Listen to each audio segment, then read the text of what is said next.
If you're a fan of old school bodybuilding, then make sure to check out Sups the Movie. Filmmaker Alex Ardenti explores the $40 billion sports supplement industry, delving into the origins, evolution, and current state of supplements used by millions of fitness enthusiasts worldwide, available at Amazon and Vimeo.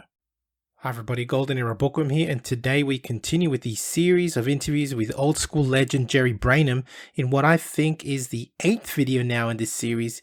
And in this video, you will hear Jerry talk about Arnold's first year in California, when he just arrived from Europe after being scouted by Joe Weider, his training sessions at Vince's gym, and the crazy stories and shenanigans that he and Jerry got up to in the golden years of bodybuilding. Enjoy. Oh boy, what are we up to? Vince, oh yeah, okay. Arnold walking into Vince's gym. Oh, that one, yeah. That's Vince comes up to me one day and he says, "Hey, this guy from Europe is coming in today." I said, "What guy is that?" He said, "Some guy named Schmitzenbender or something like that." I said, "Oh, remember I was reading the magazine. I knew of Arnold. Arnold was a sensation at the time." Mm-hmm. This was 1968. Arnold had already won, I believe, 2 Miss Universe contests at least. So, I said, "No, oh, you mean Arnold Schwarzenegger?" He says, "Yeah, he's coming to the gym." So about 2 hours later, who walks in? There's Arnold, right? And the first thing he says to Arnold, I was standing looking at this, right? And I'm very impressed with Arnold right when I see him because he's a big guy. I mean, he was wearing street clothes, but he was big. I mean, I could see those arms. I mean, I said, my God, this is a guy who's just how old was I? Well, I was 18. He was a little bit, he was about 21, if I remember correctly. Yeah, 2021, yeah. Right. I'm looking and thinking, my God, he's just a little older and he's twice as big as me, So he says to Vince Garandi, he says, I'm Arnold Schwarzenegger, Mr. Universe. So Vince is sitting there in his chair and he has an unlit cigar. He used to smoke these twisted, weird-looking cigars, right? And he's just sitting there with the cigar rolling in his mouth. And he kind of looks Arnold up and down like this, and he says, "You look like just a big fat fuck to me."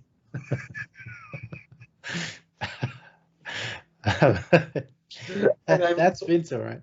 I remember thinking, and I just couldn't help but I had to laugh. I had to laugh because. And I looked at Arnold, and remember, this is the first time I met Arnold. Arnold looked like he was about to cry. He was very upset. So I took Arnold aside. I walked him. I said, "Come here, Arnold." I talked to him away from Vince. I said, "Listen, Arnold," I said, first of all, let me say at the onset that I think you're a fantastic bodybuilder. I said, "I'm very impressed by you." I said, "You're tremendous." He said, "Thank you very much." I said, "But why did he say this about me?" I said, "Here's the way it works." And I told him what happened to me. I said, "Vince has this initiation thing where when you walk in the gym, he always insults you. Everybody. He did it to me, does it to everybody. Don't take it personal. This is Vince's way of getting under your skin. He wants to see how you react. It wasn't a personal thing. Just trust me." So I said, "Well, okay, but the problem was that Arnold, when Vince tried to work with Arnold continued to kind of do his own things. He didn't follow Vince's advice to the letter. And when you do that with Vince, that's death to Vince. If you don't listen to everything he says, he doesn't want to have anything to do with you. So after a while, he started referring to Arnold as Cement Head. He used to call him Cement Head. He thought Arnold was a big, stupid guy, right? Now, I had got friendly with him. I became friends with Arnold. Even though Arnold had was speaking broken English back then, he didn't fully understand the language. I could tell Arnold was far from stupid, even back then. He was not stupid. And I could tell you this funny story. I don't know if you've ever heard it, but one day I was just a student. I didn't have much money at all. I was broke most of the time. And Arnold, sometimes we'd work out, and there was a supermarket across the street. Arnold would buy my groceries, because I was so broke I couldn't even afford it. So one day, Arnold, we were talking about the Miss Universe that Arnold first competed when he came over. Right 2 days or 3 days before I met him, he had competed in Miami Beach in the IFBB Miss Universe against Frank Zane. Yeah, remember he had already won 2 NABBA universes. Mm-hmm. So he comes over. How he came over was Joe Weider had a man in Europe, as head of European operations, was a guy named Lud Schusterich, a bodybuilder in the 40s himself. Yeah. He saw Arnold at the NABBY Universe, and he apparently Rick Wayne was there too. Rick Wayne went on to work for Weider, and both of them had recommended that Joe, bring over Arnold to the United States because, he's a huge, gigantic bodybuilder, has tremendous potential. So Joe Weider said, all right, and brought him over to the, to Miami Beach to compete in the IFBB Universe.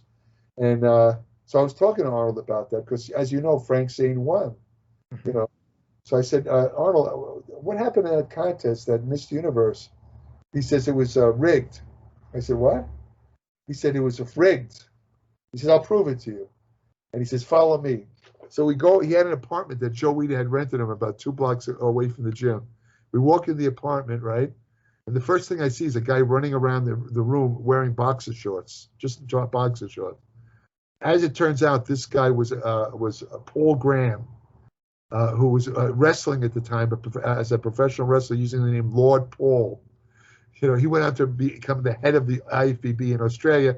He was the guy that was the promoter, the infamous 1980 Mr. Olympia. Yeah. Paul Graham. Yeah. Same Paul Graham. I said, how you doing? He didn't answer me. He just kept running around the room like a crazy guy. But anyway, Arnold and I sat there, and Arnold says to me, he says, this is the medallion that all the bodybuilders had to wear on stage. And he shows me the medallion. I look at it. It's clearly Frank Zane. I mean, they didn't even try and hide his face. It's Frank Zane in a pose like this. And so I said, wow. Yeah, I said, gee, I don't know, Arnold. He says, yeah, he says, look at the program from the contest. He hands me the program. Again, it's a picture of Frank Zane winning the IFBB Mr. America with the big 6-foot trophy, which I had in my apartment. If you want, I can tell you that story too. But, anyway, so I said, so I ask you now, do you think, can you see why now this contest is rigged, right? Mm-hmm. Well, I hadn't seen the photos. Remember, the contest was only held about a week before this conversation. I hadn't seen the photos. When the photos came out in the magazines, it took about 2-3 months for the magazines to come out. I look, and there's Frank Zane, finished, tan, looking relatively cut. And there's Arnold, pasty white, big and bulky with, tremendous size, but no real muscle definition. Yeah. He's twice the size of Frank, but doesn't have the quality, So I don't say anything. And the funny part of the story is just maybe 4 years ago, I'm sitting here and the phone rings and I answer and it says, I hear a voice say, hello, Jerry, this is Arnold. And I'm thinking, I think it might have been when he was still governor, as a matter of fact. It was a couple of years ago. And I'm thinking he's playing a joke because Arnold never called me on the phone. I knew him, but he never called me on the phone. I said, yeah, all right, who is this? They said, you do a good Arnold imitation. Come on, who is this? He said, no, it's me, Arnold. I said, come on, all right. You know what? I'm going to ask you a question. If you're the real Arnold, you'll be able to answer this. Mm-hmm. Arnold used to like to add something to his protein drink that was very unusual. Only Arnold would know that. He said, oh, you mean the schnapps? In other words, Arnold used to add a little bit of liquor because he had this idea that because alcohol is absorbed immediately, if you added alcohol to the drink, it would cause the protein to be absorbed. You know what the funny thing is? In a video about a year ago, they showed Arnold making a protein drink in his house, and he's still adding Still does it. So I said, okay, hey, Arnold, it's good to talk to you, man. What's going on? Well, he called me because he was going to give a speech, and he wanted to talk about nutrition, and he wanted to know when the first protein powders were made. So I told him what I knew. And then I said to Arnold, I have to ask you a question while I have you on the phone. I said, many years ago when we first met, you told me that you felt that you were ripped off in that Miss Universe contest that was held in '68 in Miami when Frank Zane beat you. You told me that it was rigged. You showed me the medallion. I said, do you still feel that way after all these years? And Arnold said, the truth is, Frank was the better man that night. He said, I just come over. He says, my physique was not finished. Frank was in shape.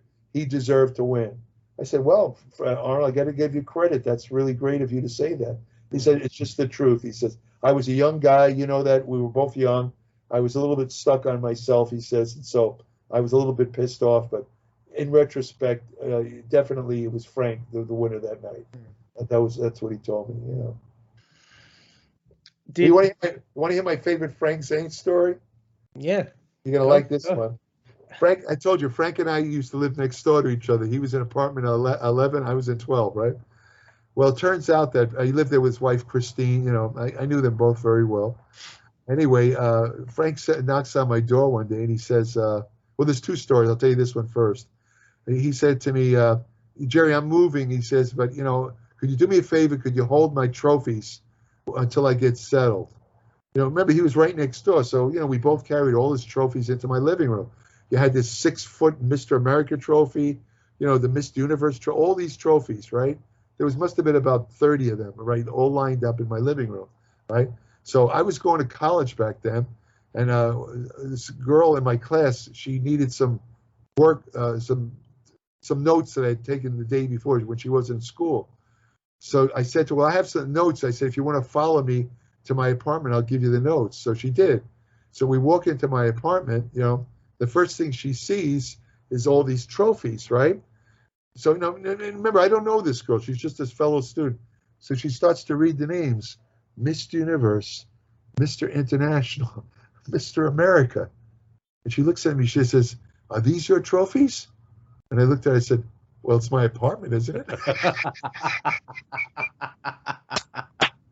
Well done. True story. But I got to tell you, another funny thing that happened in that apartment, very similar. Another girl also wanted some notes, right? So but in the meantime, Frank had asked me if they could set up a posing light in my apartment so him, Arnold, and Franco could practice their posing in my living room, right? Because I was at school all day. See, I wasn't there. So I said, sure, no problem. So they set up a posing light in my living room. So this girl asked me again, wanted some notes. I told her to follow me home. We walk in, I open the door, and standing there in my living room wearing posing trunks was Frank Zane, Arnold Schwarzenegger, and Franco Colombo, 3 super muscular guys standing. And this girl, she screamed. She never saw guys like that. She screamed and ran down the stairs. It was the funniest thing I've ever seen. And we were all laughing about it. It was hilarious. You know, I didn't know they were there, honestly. I mean, I didn't know anyone was there. I just opened the door and they're there. You know, they're just standing there under the posting light. The 3 the top guys in the world, you know. Oh, God. Yeah. How's that for an age story? Yeah, I mean, yeah, it's crazy. Crazy times, I'm sure. Yeah. With Arnold, this is something I've always wanted to know. Did he eventually listen to Vince? Did he? No. No.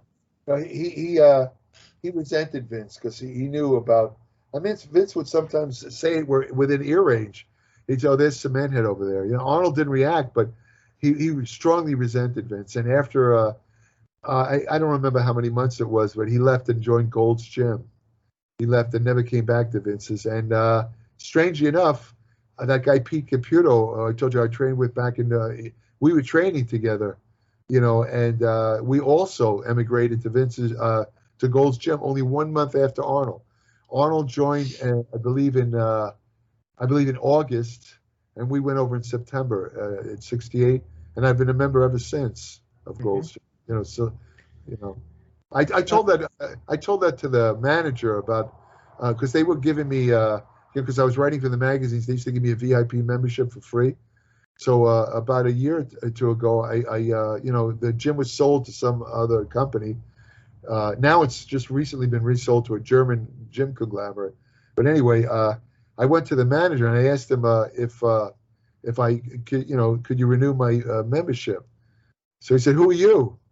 I said, "Well, you know, I'm Jerry Brainum. I write for that. I've given the gym a lot of publicity, and because of that, they've given me this VIP membership. And you know, I've been a member here since 1968." He goes, "So what?" Moron. I didn't know how to react to that. He said, you know, he looks at so, and he had a straight face. He wasn't laughing. You know, I just didn't say anything. And so recently, I had to rejoin the gym again because I came back to the gym. You know, you know, because of the pandemic, the gyms were closed, and I trained I came back to the Golds after 14 months of not being there just last week, and I had to re-sign up. And who re-signs me? It's the same guy. And now he's all friendly and all that, And I said, by the way, do you remember what you said to me last time we met? I said, no, what? I said, I told you I was a member of this gym since 1968. You said, so what? And he looked at me. He said, really? He says, that doesn't sound like me. I must have been joking. I said, well, if you were, you certainly didn't show it on your face.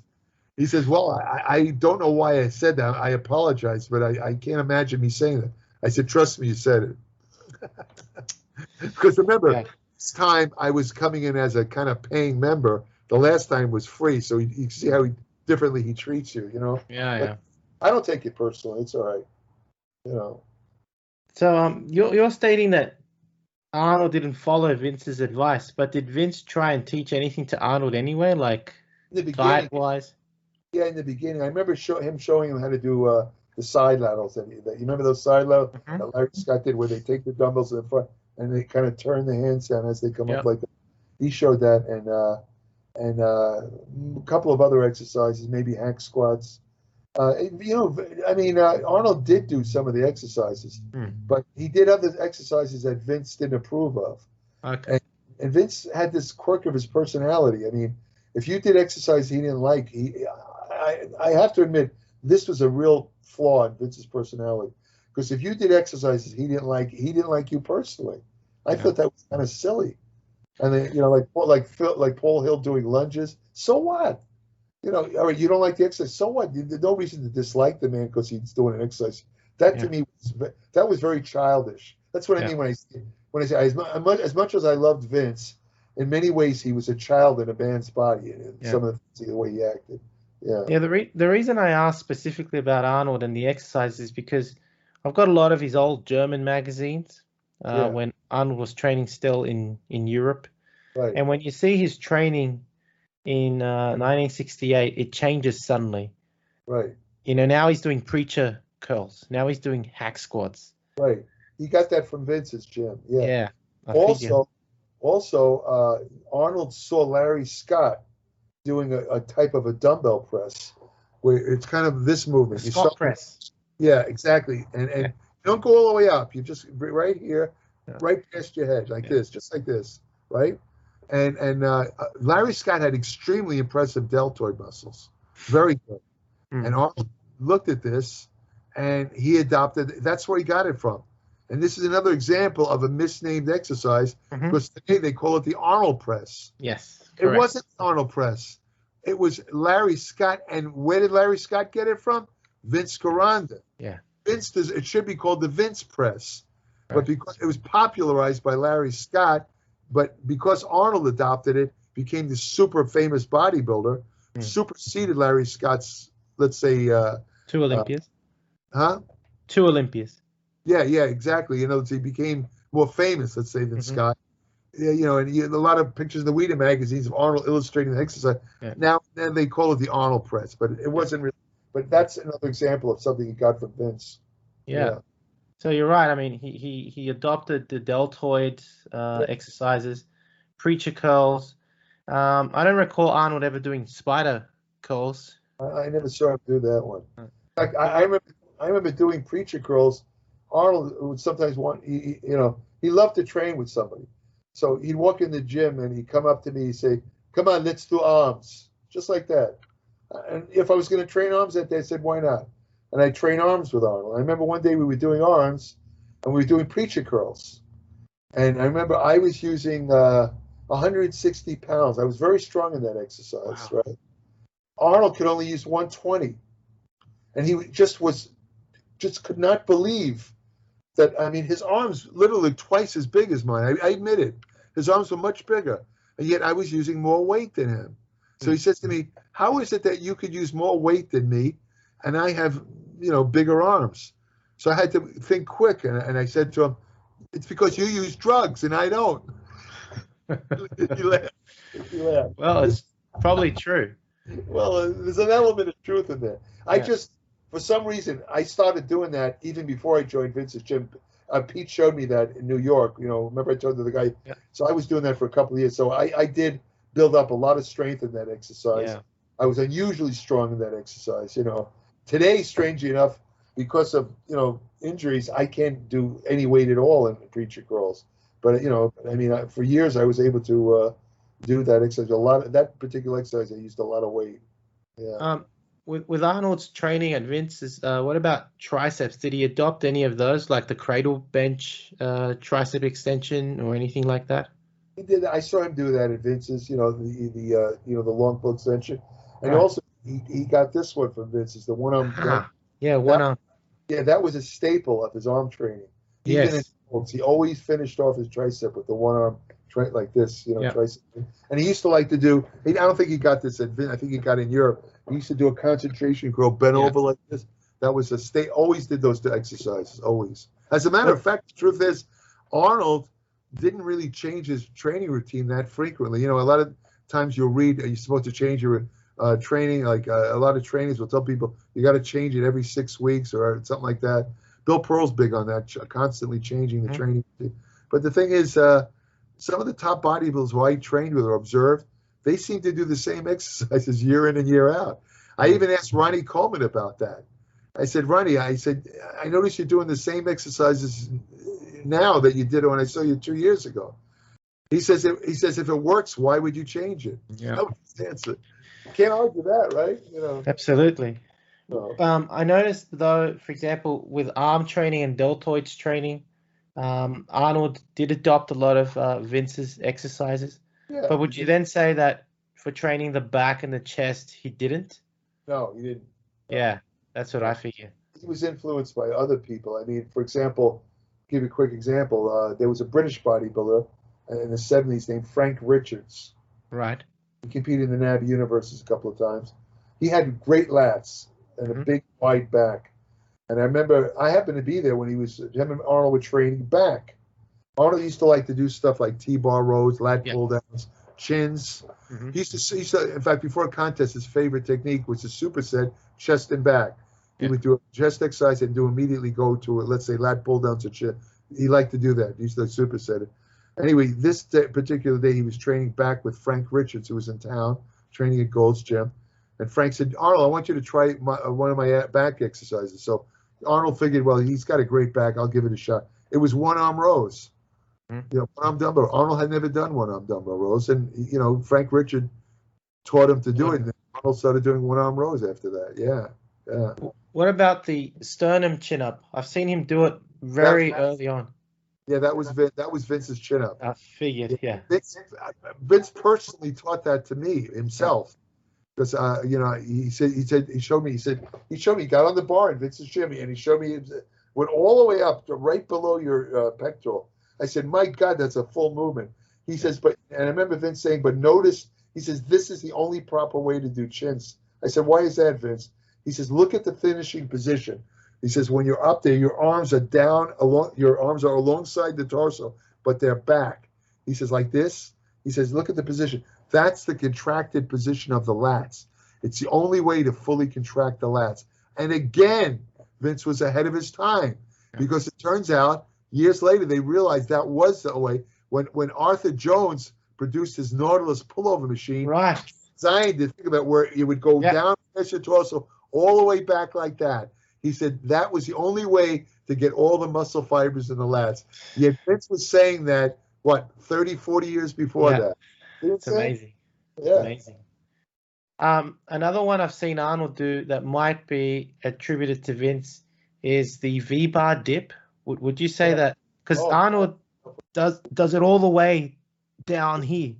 Yeah. Is he that didn't right? do that at Gold, but he did it at Vince's. Yeah. Vince, that's one of the ones that Vince showed him. Yeah. That's a tough one. I mean, Vince showed me that one too.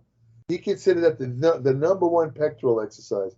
He said to me, Vince said that bench presses and incline, he says that's all triceps and delts. He says the really way to isolate the pectorals, and you had a V-bar, you kind of turn your hands in like this, and, it really put a lot of stress, but it was, man, I'll tell you, those things were hard. I mean, I used to struggle to do 8 reps with no weight. Forget about using weight on that. I mean, but I tell you what, I could think back, after all these years, I still remember it gave you one hell of a pump, boy, in your pectorals. You really did. I mean, they blew up more than even bench presses. It really was somehow isolated because you kind of keep your head down to the chest. And when you went down, it was almost like you were pushing only with the pecs. You kind of like minimize the arm work because of the position of the arm. So your pecs really were pushing you up. That's why it was so effective. But man, I'll tell you, if you had any kind of elbow injury or shoulder, forget it. I can't even do regular dips, much less that. If I tried to do that, I'd be in the hospital in 2 seconds. I'd tear right out of my arm, my shoulder. Couldn't do it. You know. Legs exercise. We talked about hacks. I've noticed that also early photos of Arnold show him doing leg curls in a push-up position. Yeah. And from reading The Wild Physique, I know that Vince Gironda had 3 different varieties of leg curls, some where he was in a push-up. So that would have been Vince too? Yeah, that was Vince's version of a peak contraction for the hamstrings to put your upper body up. And Vince also was very big on sissy squats. Mm-hmm. He had a special kind of sissy squat little platform where you hook your feet under, and you'd hold the bar like in a front squat position, and you would just kind of lean back as you squatted. A very difficult exercise, boy, but let me tell you, that burned the heck out of the thighs. It was very tough. Did Arnold ever do sissy squats? I never saw him do that. Never. Okay. Just hack squats. Just hack squats. Yeah, it's the only thing I've ever seen him do. And leg curls, Yeah. I saw him do extensions too at Vince's gym. Yeah, leg extensions. But Vince did a power leg extension where he would go all the way back, right? Right. Yeah. Again, he felt it got more of the muscle, right? Like in your body. Also he felt that going back, the leg extension normally worked only the lower part of the thigh. By shifting your body back, he felt that it kind of made the resistance go up your leg. Correct. So you get more of the thigh. Yeah, all the upper thigh development near the hips. That's exactly right. What about calves then? Did Arnold learn anything for his calves at gym, or was it purely Reg Park? I think it was more Reg Park there. Yeah. You know the story with Reg Park, Arnold. Yeah. That was, I think, Reg actually. Reg is the one that got Reg told him to train them every day, and I tell you, I always tell people when Arnold in between shows, when there was off season, Arnold would barely train. He'd come in and do like a 15-minute workout, but he always trained his calves hard all year round. He'd do a full calf workout because he worked so hard to get those calves. He didn't want them to atrophy. He always trained his calves hard, even in the off season. It's the only muscle he trained hard. So, but Vince had this thing where when you do calf raises, you had to stay on the balls of your feet, he had this weird thing where he also had this calf platform was very curved, and he wanted you to do it barefoot so you get the maximum. He thought that a full range of motion is very important for training calves. He felt that most people had lousy calves did short movements, and sure enough, if you go to the average gym, watch people do calves, they tend to do these short little bouncy movements, and that's not going to do anything for your calves.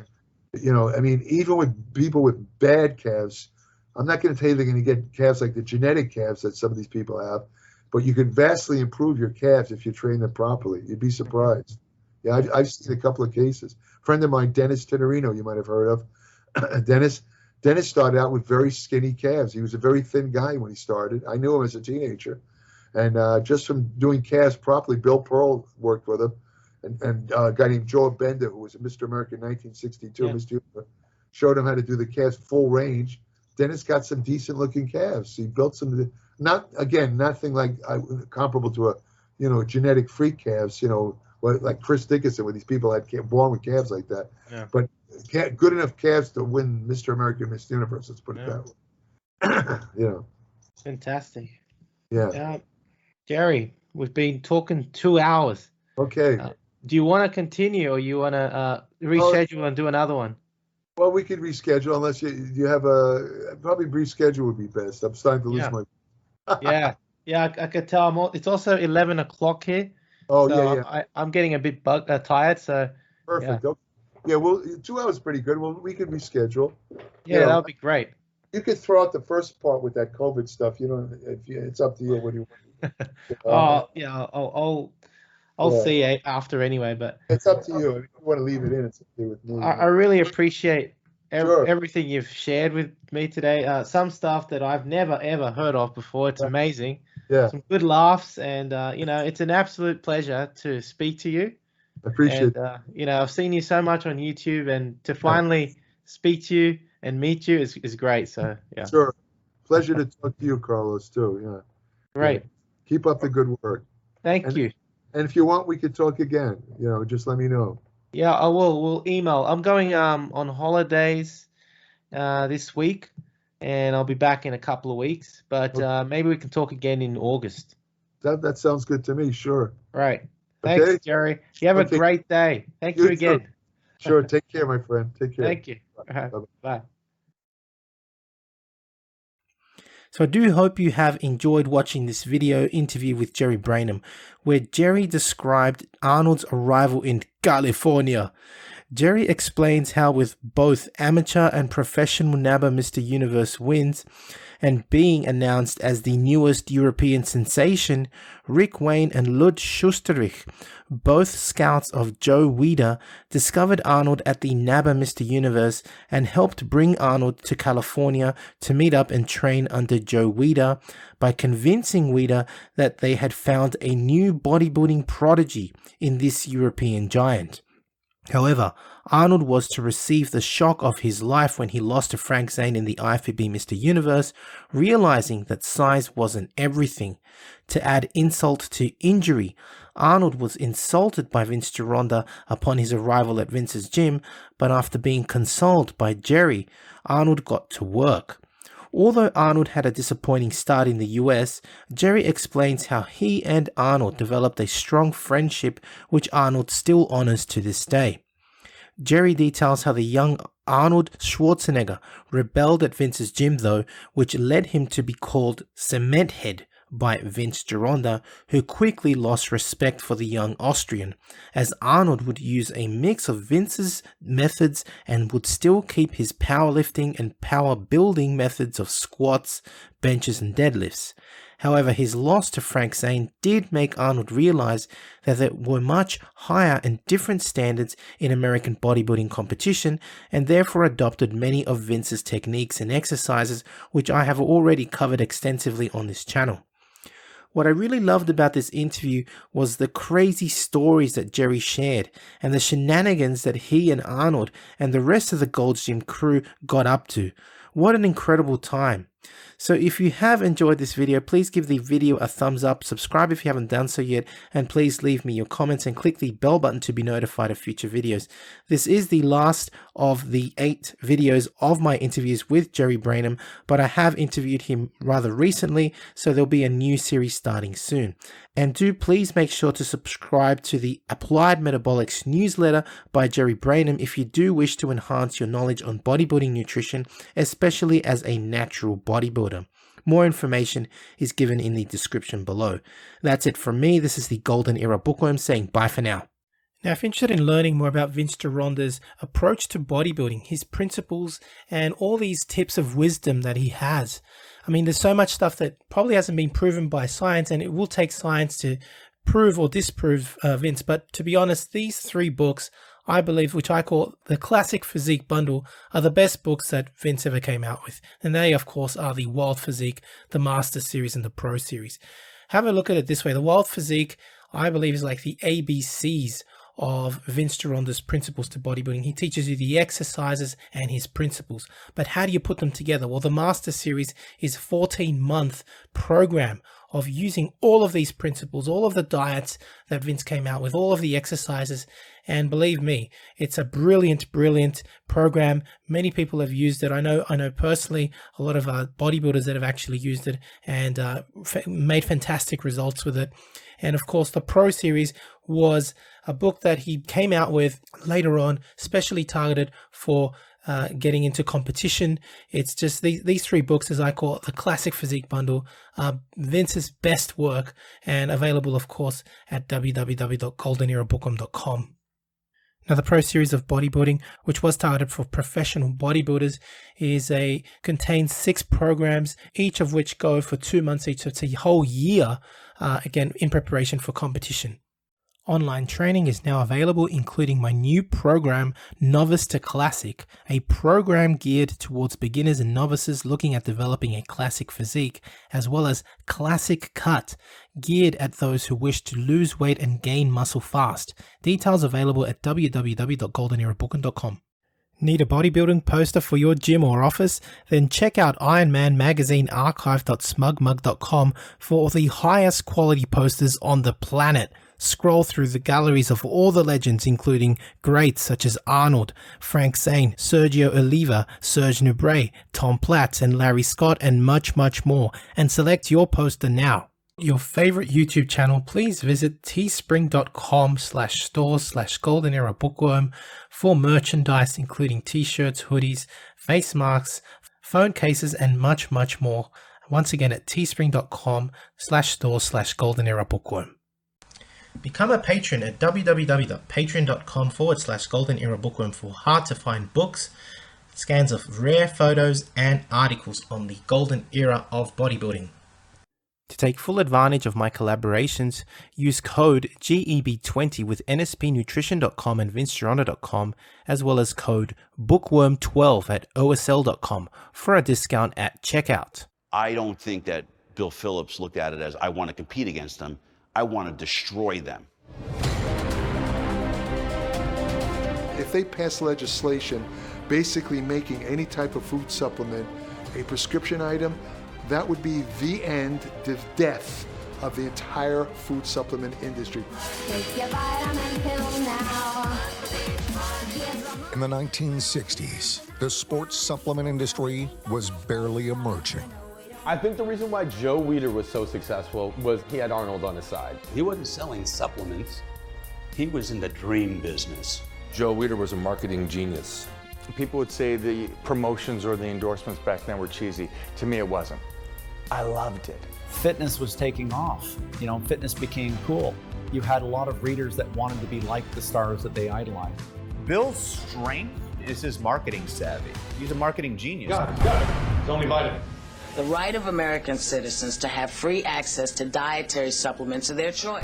Consult your physician. You might as well consult the next guy you meet on the street. They don't know a damn thing about vitamins and nutrition. The dietary supplement industry became the #2 most regulated industry. Nuclear, dietary supplements, pharmaceutical. We're more regulated than drugs. They come in and you need to allow the FDA. They have jurisdiction. The enforcement is kind of the questionable side of it, and how do they really get a handle on this monster? A lot of people tell me that the dietary supplement industry is completely unregulated. It's the wild, wild west out there. It's a free-for-all. That could not be further from the truth. A dietary supplement is not allowed to have a side effect. I always say the pharmaceutical has to have a minimum of 100 side effects in order for it to be a drug. And now, it's a $40 billion industry and growing. That's the really interesting thing, is the cast of characters from the 80s, when it was kind of iffy, to now when it's a lot more legitimate. They made it sound cutting edge, revolutionary, and different, and I want that. That's cool. We are in this industry to improve our health. It's not just a vanity project here. We're working on our lifeline. We eat a certain way to improve our health. We train a certain way to improve our health. Supplements are just that. They supplement your work, your graft, your nutrition. They demonize dietary supplements, but they say all you need is real food. Well, what's a real food? They pump you up and get you hard, stronger, faster, bigger. Doc, I want to take this weight gain. I want to take this pre-workout. No way. That stuff, we don't know what's in that. It could be, no way. I'm not going to give you, it's going to kill the industry, bottom line. So I must have drank so much protein powder from age 15 to 18 that my head was going to explode. I believed in metrics so much that I would probably punch somebody in the face if they tried to take it away from me.